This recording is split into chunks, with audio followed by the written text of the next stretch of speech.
Good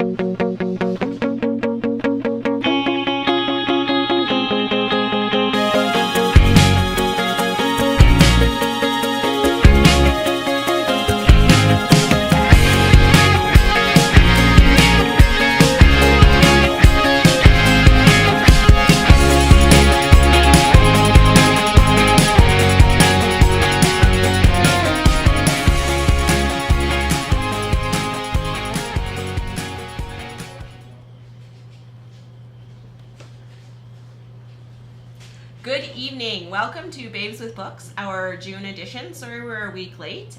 We just had a bit of a scheduling conflict last week.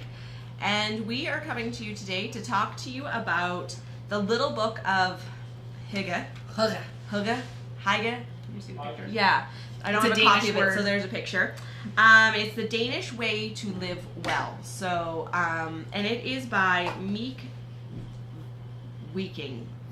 I'm really sorry. It's just, I don't even think we could say these. I bet they don't even translate into the English alphabet well. But so the idea between Hygge is that it is the art of creating intimacy or coziness of the soul. It is I wouldn't say self-help book, but sort of a self-living book, a way of living book. The reason that I chose this, I was the one that chose this book, was I was looking for something that other people might be interested in reading, something that was getting a lot of press. And there were, I think, 3 different Hygge books on the bestsellers list when I chose this one. This one's pretty well regarded. It is written by the Meek Viking, who is the CEO of the Happiness Research Institute in Copenhagen. Yes, that's his job, or her job. I don't even know, actually. His. And this book kind of goes through helping you live the Danish way of life, the Hygge, which is basically trying to be happy is kind of what I understood. So how to pick the right lighting, how to host a dinner party with the Hygge feeling in your heart. Sorry. So, what did you guys think of this book? Well, geez, based on your sarcasm, I can't wait to hear what you think of the book. Okay, so I'll start, and we'll wave down this way. No, actually, I want to know what you think first. What I think? I do think that these books can have some fun tips and some value. I think, actually, no, like that's not the word I'm looking for. I think that they can be enjoyable and you can pull something from them. And when I say these books, I feel really stupid for kind of being sucked into a fad is kind of what I felt like as I was reading this. Following books, there was one like similar to this last year, Marie Kondo's The Art of Cleaning Up, or the Life-Changing Magic of Tidying Up. Right on, look at that. Yes, tidying, how to fold your socks, and etc. And it was everywhere. And I mean, I believe we can all relate to the Feng Shui days as well, right? When you were buying Feng Shui books and how to arrange your furniture. Yeah. So I don't think that these books are... I am such a mean person. I don't think these books are useless, nor do I think they're valuable. I think that you can pull something from them. I think they make a good gift if you don't know what to get somebody. That's about what I think. So I just want to say, it's okay to say, I don't think that this is a good book. I don't think this is a good book. Okay? So, let's just, we don't need to beat around the bush here. Yeah, people want to know our true opinions. I know, but I struggle with that even there, because it's my opinion of a book, but I don't think that they're valueless. Yeah. So yeah, I thought the book was quite simple. I guess for me, I thought the book had value. I enjoyed it. I talked about it afterwards. So I didn't think the book was particularly well written. No. And that I gained much out of it, mainly because I pretty much try to live my life that way anyway. That's how I'm happy, because I do all kinds of things. And we can talk a little bit about what some of the tips were in the book. So I didn't really gain any astounding knowledge that was life-changing for me. However, I did talk about it for about 2 weeks afterwards with various people. So it struck up conversations, and then people kind of talked about the importance of Hygge, which really doesn't translate into anything English. That's why that word has continued to be used. Other than a great big paragraph explanation, which basically is make your life cozy. So make your atmosphere cozy, get together with friends. Anyway, sorry, I said we would get into that later. Yeah, I'm curious if Shauna liked this book, because this seems like it's a book that's probably right up your alley. Yes, definitely. I've spent many, many hours reading a lot of these self-improvement books. Thank you, improvement. Yeah. I like a lot better than help. Help, yeah, I don't like that Thank you. term Yeah. either. I think it would depend on where you are in your stage of life. Okay. So if I would have picked up the book of Hygge, Yeah. when I read this book, I might have been more affected by it. Okay. But this book, I read, 4 or 5 years ago now? And I blogged as I read this book, The Happiness Project by Gretchen Rubin. This is a life-changing book. Whereas the book of Hygge was not for me, but I think because this kind of already had laid the foundation for me in simplifying my life and finding joy in things, and that's what the gist of that book is, in my opinion, in all these books, is finding those simple things. Because I look around every single day and people are, this time of year especially, people are exhausted, running and running and running and freaking out and oh my god, and buying this and buying that, and it's still, there has been some changes in the past 4 or 5 years, but it still seems that we have to have more, run, and think that we're going to find happiness on the other side. Yes. And So I guess my question too was, do you feel that books like this, because there's a lot of them out there, and like you were saying, it was feng shui, and then it was, tidying up, well, or this was a minimalism was big another, hype big Was that one thing. too? Sure. Okay. yeah. So there, every kind of season there seems to be a new Yeah. book like that. Is it important for us to have books like that? Are we less affected by it because we've read things like The Happiness Project? It was kind of like, yeah, okay, I know that. I've been practicing that already. Or like, do they serve an essential purpose of recentering us and like, oh yeah, I got to remember to do that? I think for some people they really do. Not for myself. I would actually really like to find a life-changing book for myself that really was like, oh, hang on, and then I could go to and read to recenter myself. I know a lot of people have certain books. My husband is a parenting book aficionado. He loves them. He reads them. If he's having some bad parenting moments, like he's got some bad juju, he'll go and read one of his like 50 parenting books that he has, and he instantly is recentered, and he is refocused on those ideals that he wants to bring into being as a father. And I really respect that and kind of am jealous of it, that I can't find that. I tend to be distrustful of books, actually, and of authors, and that's a really awful thing to say as a reader, and they don't deserve it, but I do. I spend a lot of the time reading them, and I'm like, really? Like, especially when someone in these self-improvement books, they like recount the story, like, oh, I had this client and this happened and then this is what they learned from it. I'm like, you remember that? I think you made that up. So this brings us This back is my to problem. Amy Schumer's book, Yes. because we had this conversation, I think, Right. a couple months ago about Maya really not liking How do I fix this? self-improvement books or biographies in general, because she basically you feel it's it's I not do. genuine. It's disingenuous. I have yet to find one that feels genuine. I'm gonna make that your project. So viewers, I need a I'll genuine actually one. take that segue to Yeah. say, we want to hear your questions. We want to hear your comments. If you have suggestions for us, if you have a suggestion out there for Maya Yeah. of a book that she could read that is life-changing, let's challenge her. We'll get her reading maybe by this time next year. She can come back to us. This is your homework. Okay. That she's going to come back to us after reading or skimming some of these Yeah. books. Like, if you Yeah. don't like them, don't finish reading them. So let Give us me a know. list. Give her a list, and we'll try and read them to you, and maybe we'll talk Yeah. about this again next year. That's a really good idea. Yeah. Yeah. Because that's what I'm looking for. I am looking for something that I can say, actually, yeah, like, I need this. There is something I want to say though to that thing, that idea of that one thing that's gonna Yes. make me feel centered and stuff. And I got I get these emails every day these daily thoughts kind of thing. And the one that I printed it out and I stuck it on my bathroom wall for the longest time. And you think I'd have the exact wording memorized, but I don't. But it says, read your books, search your gurus, do yoga, do all these things. Go ahead and find look and search and search. But make sure you come back to you. Yeah. Because the answer is right there. And that's true. Yeah. Bring in all the information, but you know. Maybe you have to find that center. Yeah. Maybe you don't. Maybe it's not from books. Connect with. I have had some fiction books that have any changed me. improvement. Yeah. I have had some fiction books that I will think about and think, I want to be better, and I want the world to be better, so that story does or doesn't happen, or so that. And I actually had one this year that and I can't say that there's more than 5 for me actually, but I had one this year, and I can't imagine ever looking at things the same way because of that book.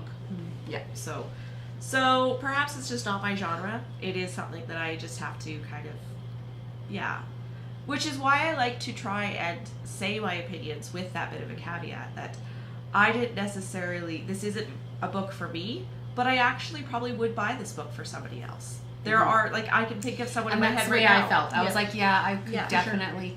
There's people that should read this book. Yeah, So. there's people that I think could enjoy it, and either It'd be a enjoy it great because that's how wedding they gift, want to live I their think. life. It would be a really great Yeah. wedding gift along with a couple, some cozy socks or something. Did you guys have a favorite tip then? I was actually just Speaking going of to ask that. cozy socks. Yeah. Did you have a favorite hugger? Well, the cozy socks for sure. Just being able to curl up with the fire and candles, and they talked about candles and how many candles Danes use. It's like, holy smoke. Candles with a fire. Candles with a fire and a hot beverage like tea or coffee. Just the smell and a cinnamon bun, a warm cinnamon bun. I haven't had That dinner just yet. makes my heart happy when I think of Yes. those things. Yeah. There was one thing in there that I do try to do, but it just was okay, I'm doing this right. The Danes who live happily say I should do this. So I like coffee in the morning, and I like to have a cup of coffee, at least one, where I don't need to move. I don't need to do anybody else's breakfast, or I don't want to run with every single cup of coffee, because I usually have about 3. I like 3 cups, and I want one of them where I can sit and because I'm very good at sitting and being quiet. I really am a good sitter and a do nothinger. So for me to get that time and take that time is really important to me, and I can feel when I do actually make myself do it that I feel a lot better about the day. So I think that's a good thing too. What was yours, Shona? Well, that's what it was the candles and Candles and cozy yeah, enough socks. fire and So on stuff. the other flip side, what was the tip that you were like, that's pushing it? All right, don't really see that having an effect on I have one, that's why I asked. I wrote down the one, pick the right lighting. I was like, really? I don't know. I'm not redoing my Just want the electric. sunshine. It was a little bit over the top for all this thing. Yeah. Buy this and buy that. And oh I my could God. feel, I just thought, if I can live a certain way, fine. But when you're wanting me to add all these hygge, it was like a hygge store was gonna open. Well, I'm sure that they have. I think yeah. The one I didn't like was the whole wardrobe thing. I was like, so I need to wear a lot of tweed and browns and neutrals, and that'll make me feel happy. I was like, you should dress to be happy, but that particular style doesn't really make you happy. I went through that's funny, the wardrobe thing, because I was just talking to my sister about this, because she tried to do something simplify and tried to do the capsule wardrobe, and she's like, I can't do this. I've tried, I put stuff in bags and I keep getting it out. And so then she went online and someone wrote about people that can't do this, and they're called magpies because they bright things, right? So because that's totally me. I need color in my wardrobe. I cannot live with tweed and brown and gray and black. No, thank you. No. Give me color. Give me little sequins even, and I'm a happy girl. I know you're looking at my black. This is you because got fun hearts. You got a good women pattern. my size, all we get is black. I'm sorry. Okay, so I have to tell you. No, you gave me a good segue. I have to tell you, as we were getting ready for this book, I thought we can't talk for half an hour about this book. it doesn't really warrant half an hour. Like questions. It's not raising a lot, Are there right? questions online? Jason made a suggestion of which book that I can give a Okay, try. awesome. Saying The Path to Love by Deepak Chopra. Oh, I haven't read any Chopra, so that'd be a good one. Oh, Chopra. Yeah. See, Did I I know say there wrong? are a lot I of may have said exploring. wrong. I don't know. No, I was And second Stephanie guessing. says we are of one mind, Maya. So Oh. you're not alone. Okay. And my little cousin is just wondering what we're talking about, so she's tuned in. So thanks for joining us, Bailey. Okay. Anyway. So I thought that we would also, I've been seeing, so this book didn't really inspire a lot of questions in me. Just it's kind of like a, hey, why don't you take a look and change your way? So I thought we could talk about books in general a little bit. And mostly I thought maybe, what are you guys reading? What have you read? What are you enjoying? And the reason why I said is because one of my top, like, to-be read books for the summer is about ladies and sizes and struggles that they go through. So good. the reason I thought this would be good because I've had like 3 people ask me for summer recommendations in the last few weeks, and I thought, well, why don't we go there? And this also brings up ideas of, you know, why we read these books, whether hygge is valuable and whether other ones are. So on that line, one of my first to be read is getting a lot of press. It's called Hunger by Roxane Gray. She's a blogger, a Tumblr blogger, and it's a memoir of my body. So it's she has a past bestseller called Bad Feminist, and it is a memoir of food, weight, and self-image. So, you know, maybe along Amy Schumer lines. It's going to be interesting to Caitlin see what you Moran. think about this. I know. As someone that doesn't like memoir. I'm still trying, right? Like, I'm still trying. Yeah. So that's one of the first ones that I'm looking for. I think it's a good topic. I mean, you know, when you bring up ladies our size and struggles and female struggles, I know that there's a lot out there. So, and she's already had a bestseller, which, I mean, so this is like her second time out of the gate. Sometimes you get your stride a bit more. Maybe you find it as a writer, or you figure things out, or you don't let the editor change your writing style as much, or different things like that. So I'm going to give this one a go and give her a try. So how about you? What do you... Well, I have a stack. So Yeah. I'll make, I don't know if you want me to start with one and we'll Do whatever you want. turns, but Do your anyways, stack, do I your brought one. a stack. So Okay, me too. ones that I've read recently that I would definitely recommend, and I didn't have all of them with me, so I have some pictures, but Okay. Nemesis by Brendan Reichs. This is Kathy Reich's son. Oh. They do some joint writing, and this is his first solo. Okay. It's really very, very interesting. So basically it follows the story of a young girl that every year on her birthday, someone comes and murders her. So the first scene is she's murdered and then she wakes up in a field. And then the next year or 2 years later, she gets murdered and she wakes up in a field. And so it's like, what the heck is happening? And it's this whole mystery around this thing happening. The writing is beautiful. The scenes, the murder scenes in particular, are like, you can't stop. Anyways, Okay. I don't necessarily read a lot of mystery, and this has a little bit of a sci-fi twist to it, which is why I like it, but definitely recommend that, Nemesis.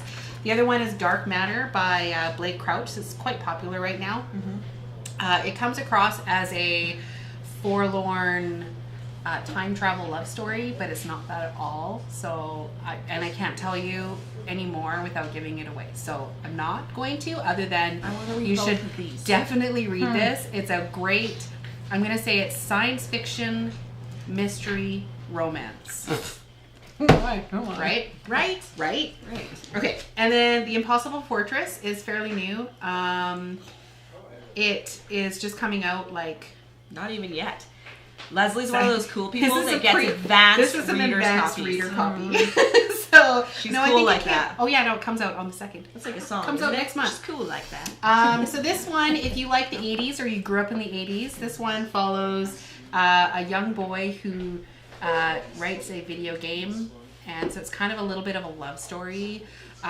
Really quick, really easy read. It's kind of written in a YA juvenile, I would say YA type, What's that other book? that but was the a similar lot to of that? 1980s. Ready Player One. Right. That's what I'm. Which I also recommend, but Yeah. anyways. And then the one that I haven't read yet this is on my list is Dark World. It's written by Danielle Lee, who is from Red Deer. And it is a kind of gargoyles and sphinxes and demons and portals and all that kind of stuff. So you can tell what I like to read, obviously. But this is on my list, and so shout out to Red Deer. Oh. Well, okay, we're doing our whole list. Okay, so I showed you one. Here's my next one for the summer, called Lincoln in the Bardo. It is about Willie Lincoln, 11-year-old son of Abraham Lincoln, and he dies, and he is buried in the graveyard, and the ghosts have to try and find a way to move him into the afterlife. I've read a couple books along this line, most especially the Graveyard book by Neil Gaiman, and I don't know what it is, this like setting in this weird graveyard with these, I often find they have some humor in them, and so I'm looking forward to that one. I have a bit of a little fascination with American history lately too, so that one I'm looking forward to. That's my fiction. This, I actually don't know if it's fiction or non-fiction. China Miéville writes sci-fi fantasy, and is really well known for his kind of alternate history, I think, stuff. And this is October, the story of the Russian Revolution. 1917 is the 100th anniversary of the Russian Revolution, so there is a lot of good fiction and non-fiction coming out from really awesome authors along this line. I have 3 or 4 that I've picked up already and been really kind of impressed by, so that's definitely something that I'm looking forward to. And is that my last one that I put out? Yeah. And then 2 that I have read that I would recommend. This is YA, but it was fun. Just for the time of year. If you have any sports fans in the house, it was called A Season of Daring Greatly. It's about a young girl who becomes the first woman in the in Major League Baseball. Just a fun, light, easy, one-day kind of read. And like I said, if you have sports fans in the house, could have had some fun sports terminology and stuff that I actually had to ask my husband about. And the book that changed my life, like I said, there was one this year that I have been telling everyone to read. It's called The Break by Katharina Vermette. She is a Canadian poet. This book is about women. More specifically, it's about Métis women in Winnipeg, and it's about violent crime and how women survive from that. You can see every woman in these people's stories, but you can also see the tragedy that is Métis and First Nations women's lives in Canada. The writing is stunning. I could have swam in her words. They was gorgeous and beautiful, and I would read this again and again, I think, actually. Like, I don't know what it was about this book, but it hit me like a ton of bricks, and I loved it, and I think people should read this book. Yeah, so that's kind of my list of what I've read and haven't read and where I'm headed in books. Well, now I'm going to dump my list and read yours. Wow. Like, geez. Well, what's your list? What's your list? Well, I'm not reading these. So next month's book that's coming up is called The One in a Million Boy, and I'm really interested in reading that one. It's got some really good reviews. What's kind of curious about it is all I know is that there's a 104-year-old woman in it and an 11-year-old boy. So yeah, I've started reading. That'll be some fun interaction. So I'm interested to see what that's like.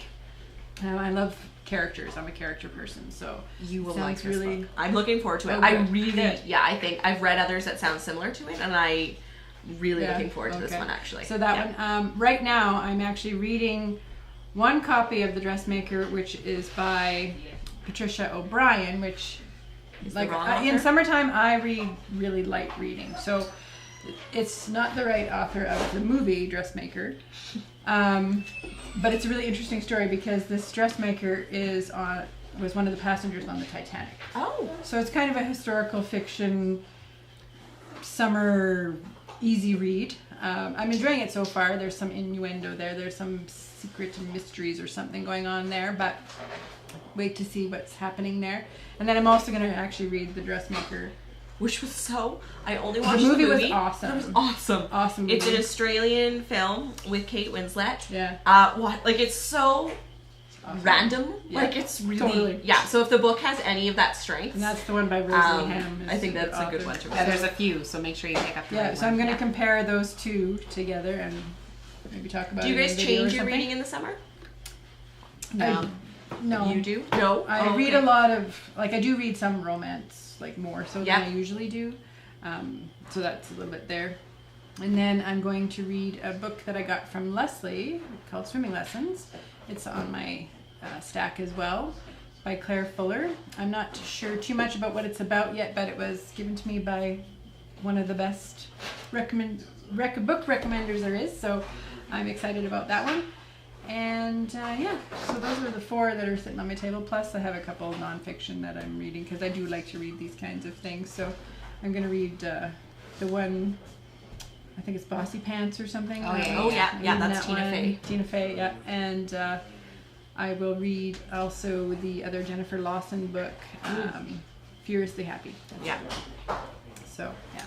How do you now? I think a fun question to talk to readers about, or like is how do you read? Do you read ebooks? Do you read paper books? Do you listen to books? Do you like to read in the car? Do you read on the go? Do you read while you work out? Do you give yourself reading as a reward? Like, what's your reading habits? Like, do you have to read in the morning or at night? Like, what do you like to do? Get to know you. Summertime I read books. Let's get our watchers Physical books and sitting out there. Yeah. I do a little bit of everything. I enjoy ebooks. I think they're a lot easier to read, but I like the feel of a book as well. If I read at night before bed, then I tend to fall asleep, so I try to like find a comfy spot to sit rather than in bed, because otherwise I'll fall asleep. And then in the morning, first thing in the morning on the way to work when I'm driving, I always have an audiobook on the go. So as I'm like doing my hair or washing the dishes or cooking, I have my audiobook in, and yeah. So you should tell people your audiobook secret. Oh yeah. That I listen to them on 2 times the speed so that they go twice as fast. I have a girlfriend who likes audiobooks, and this changed her life, she said. This little secret. So what I find is audiobooks, people that complain to me about audiobooks, it's like, oh, they're so slow, it's hard to get into them. The thing is because people read audiobooks at the speed that they talk, not the speed that they read. So if you've ever tried to follow along with an audiobook while you're reading it as well, it goes way slower than you can read. But if you listen to it on 2 times the speed, it's the same speed as you're reading. So it feels a lot more like you're reading a book, and you get a 10-hour one done in 5 hours. So yeah, I love that little secret. Yeah. So there's our little get to know you reading information. I used to love to read at bedtime, and I too fall asleep now. Like it's, but I do usually read for a few minutes before bed, and I like an ebook for that. I've turned into a pretty big ebook reader, actually. I almost prefer them.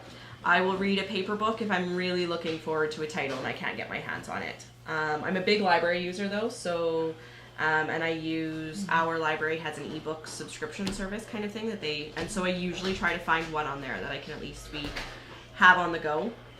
And yeah, I read my smutty romances on my ebook because then people don't know what I'm reading. Yeah. I don't want people to see this. You can cover. Yeah, exactly. So, I try to read. Definitely, like I like to read it, and I like to read for long periods though. So which can annoy people. Summertime is for. But I like to sit down and get like a good hour to 2 hours of reading in, like either like during the day on a weekend or That's early always evening. When people try to talk to you. Yeah, don't talk to people if they have a book. If someone has an open book, stay away. Like it's just kind of rude, right? Like etiquette, book etiquette. Like why? Unless it's like life or death, just give me my space, give me my time. Although I don't like it when someone like if you're gonna read in public, don't read like this. Read like this, so people can see what you're reading. So like you don't have to like try and be like I'm just stretching. That's the thing. So I think we're out of time. That went really quickly. Yeah. Before we go though, I'd like to thank Olds Community Television for doing our filming, as well as Pandora's Books for hosting us. We have a little bit of a draw, so just so you know what our draw is, it's for $10 gift certificate here at Pandora's, and basically all you have to do to enter is share the event and say you're going or interested. So go ahead, and for our next event, it should be up in the next couple days. Say that you like to share. The people that did are all in here. So we have our winner is Leanne Pillin. So Leanne, you can come down and visit Jason at Pandora's, and he'll have a $10 gift certificate for you. And We're looking at July 13th. July 13th is our next one. And Shauna, you mentioned the book already, but why don't you tell our One in a viewers Million again? Boy by Monica Wood. One in a Million Boy by Monica Wood. It's already shaping up to be a really good book. So, Thanks for tuning in. And we will put a list, that was the question, we will put a list of the books that we just recommended tonight on Facebook. oh yeah, okay. Sure, we We're can put them on asking for that Facebook for on sure, the and comments. So thank you for suggesting we'll put them on that. our Pandora's Facebook or not Facebook website as well, pandorasbooks.ca. Great. See you next month. Thanks, guys.